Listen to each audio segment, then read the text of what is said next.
మీకు interesting leader గురించి చెప్తా. G Niranjan, TPCC senior vice president.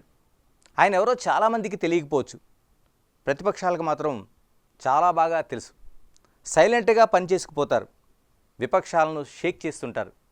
Niranjan కొట్టే దెబ్బ మామూలుగా ఉండదు. బీజేపీ బిగ్ లీడర్ అమిత్ షాకే మైండ్ బ్లాక్ అయింది. హైదరాబాద్ వచ్చినందుకు ఉలిక్కి పడేలా చేశారు నిరంజన్. కేంద్ర హోంమంత్రిపైనే కేసు నమోదయ్యేలా చేసి ఊహించని షాక్ ఇచ్చారు. నిరంజన్ అంటే ఎవరో, ఆయన సత్తా ఎంతో అందరికంటే కేసీఆర్కే బాగా తెలుసు. లేటెస్ట్గా గులాబీ బాస్ ఎన్నికల ప్రచారం చేయకుండా ఎలక్షన్ కమిషన్ 2 రోజుల పాటు నిషేధం విధించడానికి కారణం నిరంజనే. అట్లుంటుంది మరి ఆయనతోని.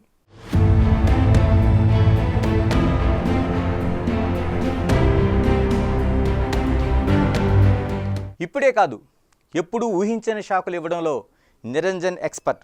మొన్నటి అసెంబ్లీ ఎన్నికలప్పుడు సైతం కేసీఆర్కు నిరంజన్ తనదైన మార్క్ షాక్ ఇచ్చారు. అసెంబ్లీ ఎన్నికల ప్రచారంలో హరీష్ రావుకు ఓ సందర్భంలో ఇలా నోరు జారేరో లేదో అలా పట్టేశారు నిరంజన్. 2 రోజులు ఆగండి, రైతుల ఖాతాలో రైతు బంధు టింగ్ టింగ్ టింగ్ అని పడుతుందని హరీష్ రావు ఓ మీటింగ్లో అన్నారు. వెంటనే ఆ లా పాయింట్ పట్టుకుని రంగంలోకి దిగిపోయారు టీపీసీసీ ఉపాధ్యక్షులు నిరంజన్. రైతు బంధుతో హరీష్ రావు ఓటర్లను మభ్యపెడుతున్నారంటూ ఈసీకి ఆధారాలతో సహా కంప్లైంట్ చేశారు నిరంజన్. ఆ సాక్ష్యాలు పరిశీలించిన ఈసీ హరీష్ రావు నోరు మూయించింది. రైతు బంధు ఆపేయాలంటూ ఆనాటి కేసీఆర్ సర్కార్ను ఆదేశించింది. అదే గేమ్ చేంజ్గా మారింది.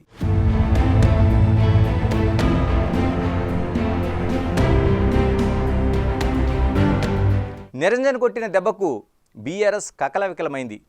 ఆ విషయాన్ని అప్పటి BRS big leader K Keshava Rao సైతం సమర్థించడం ఆసక్తికరం. ఇలా హరీష్ రావుకు చెక్ చెప్పడంలోనూ, కేసీఆర్పై ఈసీ 2 రోజుల పాటు వేటు వేయడంలోనూ జి నిరంజనే రియల్ లీడర్, కాంగ్రెస్దే ఆ క్రెడిట్.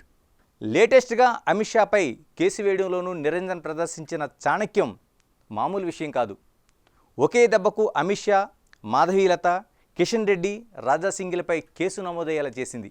హైదరాబాద్ ఓల్డ్ సిటీలో బీజేపీ అభ్యర్థి మాధవీలతతో కలిసి ధూమ్ధామ్ ర్యాలీ తీశారు అమిత్ షా. పాత బస్తీలో కాషాయ బల ప్రదర్శనకు దిగారు.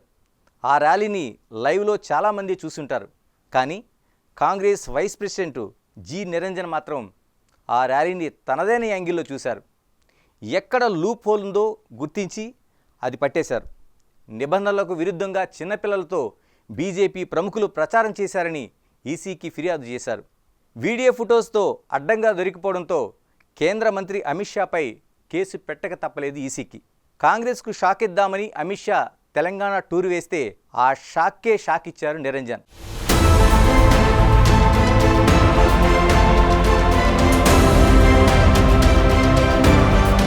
గత అసెంబ్లీ ఎన్నికల సమయంలో ఈసీకి పదుల సంఖ్యలో ఫిర్యాదులు చేశారు నిరంజన్. ఎలక్షన్ కోడ్ వచ్చాక అప్పటి డీజీపీతో పాటు పలు జిల్లాల పోలీస్ కమిషనర్లు, ఎస్పీలు, కలెక్టర్లను మార్చడానికి జి నిరంజన్ ఇచ్చిన కంప్లైంట్సే కారణం. ఇక కోర్టులో ఆయన వేసిన కేసులు వందలు వేలల్లోనే ఉంటాయంటారు.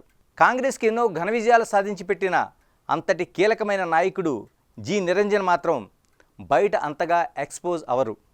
కామ్గా తన పని తాను చేసుకుంటూ పోతుంటారు. డిజిగ్నేషన్ ప్రకారం పార్టీలో పెద్ద హోదానే, వయసులోనూ పెద్ద ఆయనే. ఆయన పేరు తరచుగా వినబడుతుంది.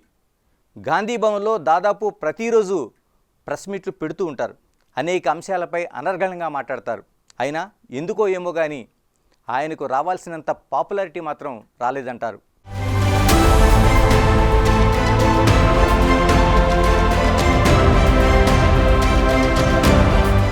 జి నిరంజన్ అంటే పై స్థాయి కాంగ్రెస్ నాయకులు అందరికీ తెలిసినా కింది స్థాయి లీడర్లకు ఆయన ఎవరో అంతగా పరిచయం లేకపోవచ్చు. ఇక సామాన్య ప్రజలకు ఆయన అస్సలు తెలిసి ఉండకపోవచ్చు. మిగతా పెద్ద నాయకుల మాదిరి నోరేసుకుని గర్జించరు, ఘాటైన వ్యాఖ్యలు చేయరు, పదునైన విమర్శల జోలికి వెళ్ళరు. సింపుల్గా సూటిగా మాట్లాడతారు. మాటల కంటే చేతల మనిషి ఆయన. ఆఫ్లైన్లో ఉంటూ ప్రతిపక్షాలకు హడలు పుట్టిస్తారు. ఆయన ఎంత ఖతర్నాక్ లీడరో వరుస ఘటనలతో మరోసారి అందరికీ తెలిసొచ్చింది. అందుకే ఇప్పుడంతా అంటున్నారు నిరంజన మజాకా అని. For more videos like this, subscribe Big TV channel.